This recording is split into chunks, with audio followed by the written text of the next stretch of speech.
Good morning, Long Beach. It's Jerlene, and I'm live.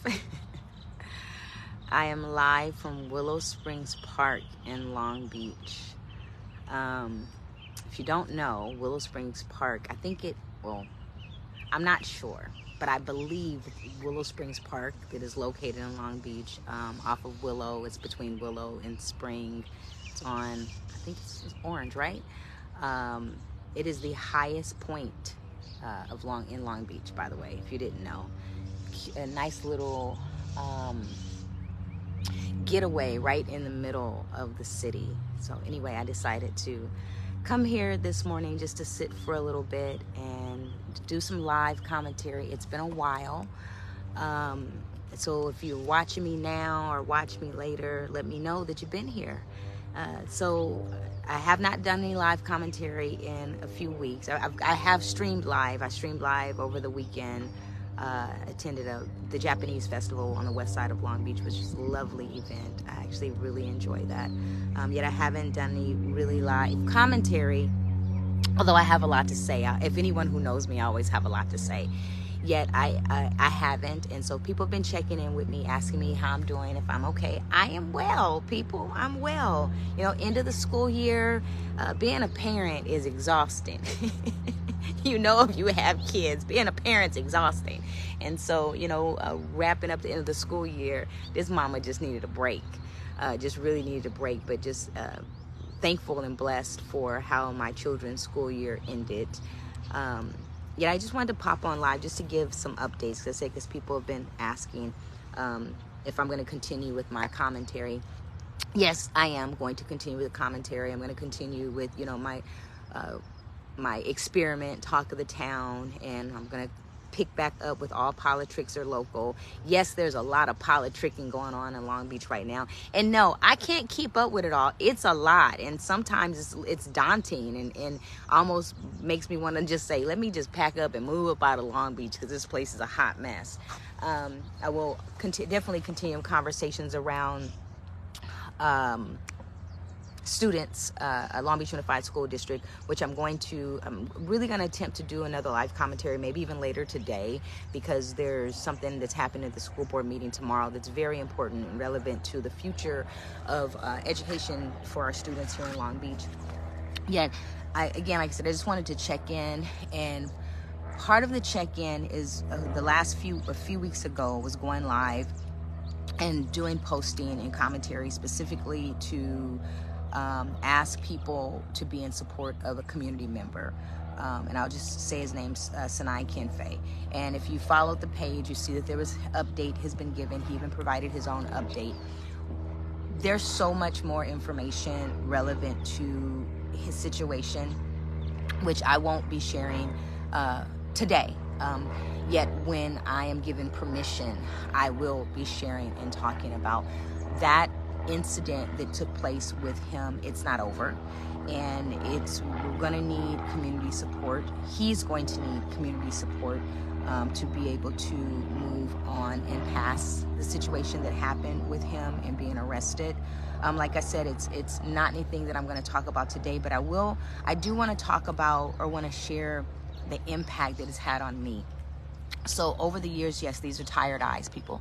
These are tired eyes. Okay, I'll put the glasses back on to hide them, but I want people to see my tired face right now. Over the years, when there has been a need, I have stepped out on behalf of community. It's not anything that I wake up and I say, today I'm going to find something to get involved with. No, I got enough in my life that's not necessary for me to do. Yet over the years, I have stepped up to be a voice for people who are unable to be a voice for themselves, or maybe they don't know how to be a voice for themselves, or maybe because people are afraid. There's so many different things, but it's never like I'm not looking and seeking out things to get involved in. I'm not. So when the situation came with Sinai, my spirit told me something was wrong. Not because I had a need to be in front or behind something, but because I knew something was wrong. when we go back to the situation that happened in Silverado Park and learning that the city was not even seeking input from the community, I did what was necessary to ensure that the community was heard. Not because I was looking for something to do. Yes, I slept in the park. I slept in the park because I knew that that was what was necessary to get the attention for people, so that people would pay attention, so that they could come out and allow their voices to be heard. When Mona Rodriguez was murdered, I stepped out as an individual who knew that a family was in need, and I saw how community was going to they were doing this. We can't get involved in that. I didn't know the family, had no idea who the family was, didn't care. All I knew was that something was wrong. And I mean, in the thing that brought me out from Mona Rodriguez is when I saw individuals, a specific individual come from out of Los Angeles coming into Long Beach talking about what we need here in Long Beach. And I'm like, no, you can't do that. And it turned into something else. And and what happened, I was able to pull other community members in, and we were able to wrap our arms around that family and support that family, Mona's family, as they went through this traumatic event, and they did not have to fight by themselves. They didn't even know how to fight. And so when I step into these spaces and places, it's because I know it's the right thing to do. And I'm so thankful for the community members that I'm able to lean up on or reach out to, or even the people who did not know me, who now know me, who now I could pick up the phone and call and say, hey, I need your support right now. So-and-so needs your support right now. And so I'm so thankful for those people who take my calls. I'm so thankful for the people who reach out to me that I don't even know their names. And now I do know their names, right? I'm thankful for the people that stop me in the grocery store, stop me in random parking lots and say, hey, you're Jerlene. I just want you to know that's very uncomfortable for me. So if you've ever stopped me somewhere to speak to me, one, I want to say thank you. But I also want you to know that I am always kind of shocked by that. And if at any time anyone has done that and I have seemed off-putting or whatever, it's because I'm generally shocked by that. I'm shocked and I don't know what to say. But yeah, when people are like, oh, I want to hug you, and I'm like, yeah, I do hug, right? But I am thankful for the people that do that, because then it lets me know that I am being heard and that people are listening. Yet I want you to know that when I do it, it's about community as a whole. I went live a month ago or whatever, right before I made the statement about our community member Sinai, asking what is community? Like, what does it really look like? What does it really mean? And it's clear that we all have different perceptions or ideas of what community is. I'm still asking that question. So coming out of the situation with Sinai, I'm very thankful for the people that stepped up and helped us raise $13,000 in less than 36 hours. $13,000, people, in less than 36 hours in order to support Brother Sinai. Now, I want you to know all of that funds that was raised, it was utilized to help pay his bail, to get him out, and was also helped to pay the initial part of his legal fees, which he still continues to have legal fees. And I will be doing a conversation about that later, solely on that, asking people for their support and help to help cover that, because like I said, his fight is only beginning. So I'm so thankful for those people who pitched in, the people who gave $5, the people who gave $10. The person that gave $10, I know that someone had been unemployed and is a contributing member of our community and said, I don't have very much, but this is what I'm going to give. To me, those were some of the most meaningful gifts, because they made a commitment based upon who they know young Brother Sinai to be, right? So I want to say thank you to those people. So if you didn't already hear the thank you, please go through my page. There's an actual thank you from Sheba Gillis and myself, and there's also a thank you from Sinai that he wrote on that you can link to. So please take the time to read that if you have not been properly acknowledged. Yet the part that was harmful and that I'm still feeling heavily weighted by right now is how community individuals that claim to be community, people that claim to be pillars of the community, people who claim to be leaders of the community, how they turned their back on that brother.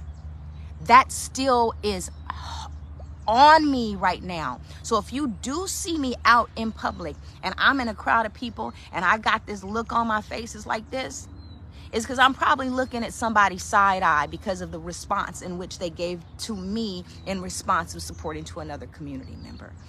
That's still weighing heavy on me. And that's also been a reason why I haven't been doing my live commentary, because I'm still trying to figure out how to balance that out, because there's some anger that I have right now. I'm honestly, I'm frustrated and angry with some people in my own community, in my city, that claim to be part of community. So I have been talking to different people. And one thing that folks need to know, I'm all about my elders. Every single move I make, no matter who it's for, on whose behalf, I check in with my elders first, and I get permission. And when I hit roadblocks, I talk to them about what to do and how to move forward. And let me tell you, some of our elders use some flowery curse words, and they remind me to forget them and keep on moving. So again, like, you may see me moving solo. I ain't moving solo. I'm moving with a tribe behind me, folks in front of me pulling me, people linked up to the side of me. Yet it does not mean that the burden that I carry isn't heavy on my community. I'm an empath. It's my blessing and it's my curse. I'm an empath. It's my blessing and it's my curse. So when you don't see me in different places and spaces where there's a lot of people, it's probably because there's too many people and I just can't manage it. I'm being honest, people, but if you do see me out, it's because I'm out with a purpose and with intention, right? So anyway, I just wanted to do a check-in. I'm thankful for community, those people who live true to community. My heart aches for people who don't live true to community. There's so much going on in our city that needs to be addressed right now, from the homeless issue. I'm gonna get to that. There's some hot messes going on that people are so enamored by what the title on the press release says, that they're not paying attention to the substance of what's really happening in our city.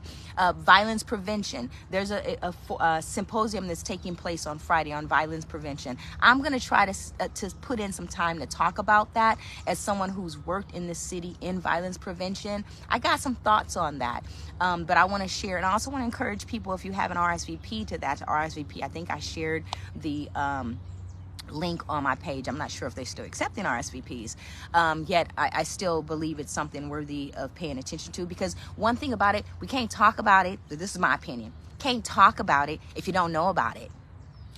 You can't give input on something if you're not present or you don't know what's going on.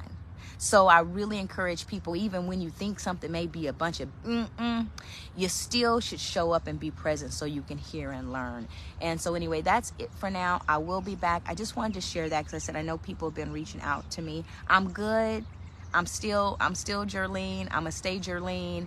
I just know the situation and what happens if you've ever paid attention to my advocacy. I will go hard for someone. I will go hard for community. And afterwards, I have to retreat. And in my retreat, I'm very reflective. I have to work through some processes in myself. And, I have to kind of outline, what happened. Was this for benefit? Was this harmful? So those are the processes that I go through every time I advocate for someone in my community. I don't get paid to do what I do. I don't. Now, would I like to get paid? Of course. Who doesn't want to get paid for their work, right? Yeah, but I don't do things for community for payment. So, like I said, I do have to step back and I do have to regroup.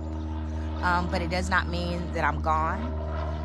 It means I'm just trying to rebuild myself back up, because I give a lot of myself when I'm advocating for community. Yet again, on Brother Sinai Kimfe, please, there's more to come. Won't speak on that until I've been given permission.